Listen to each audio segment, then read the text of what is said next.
വടക്കൻ കേരളത്തിലേക്ക് വരാം. കോഴിക്കോട്ട് നിന്ന് ഷിത ജഗത്ത് ചേരുന്നുണ്ട്. ഷിത, മലബാറിൽ പൊതുവെ മഴ എങ്ങനെയാണ്? കാര്യമായ നാശനഷ്ടങ്ങൾ ഈ ഘട്ടത്തിലുണ്ടോ?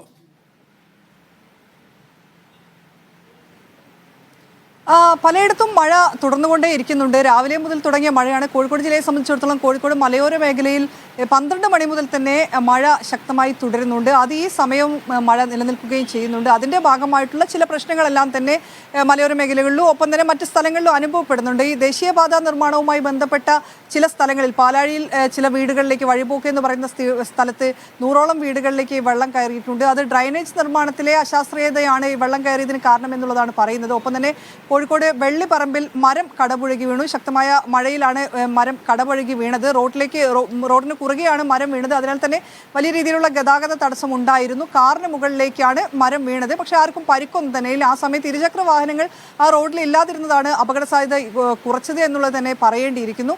ഒപ്പം അല്പസമയം മുമ്പ് തന്നെ പാറോപ്പടിയിൽ ഒരു മതിലിടിഞ്ഞ് വീണിട്ടുണ്ട്. ഒരാൾ അതിനുള്ളിൽ ഉണ്ടായിരുന്നു. അയാളെ രക്ഷപ്പെടുത്തി, ഫയർഫോഴ്സ് രക്ഷപ്പെടുത്തി എന്നുള്ളതാണ് നമുക്കിപ്പോൾ അറിയാൻ സാധിക്കുന്ന വിവരം. ഈ താമരശ്ശേരി ഭാഗങ്ങളിലും മുക്കം ഭാഗങ്ങളിലും ഒക്കെ തന്നെ അതിശക്തമായ മഴ തുടരുകയാണ്. താമരശ്ശേരിയിൽ ഇതിന്റെ ഭാഗമായി തന്നെ ദേശീയപാതയിൽ വെള്ളം കയറിയിട്ടുണ്ട്. ചുങ്കത്തും കാരാടിയിലുമാണ് ദേശീയപാതയിൽ വെള്ളം കയറിയിരിക്കുന്നത്. ഈ മുക്കത്തെ എടവണ്ണ ദേശീയപാതയിൽ എടവണ്ണ കൊയിലാണ്ടി സംസ്ഥാന പാതയിൽ കറുത്തപറമ്പിൽ വെള്ളം കയറിയിട്ടുണ്ട്.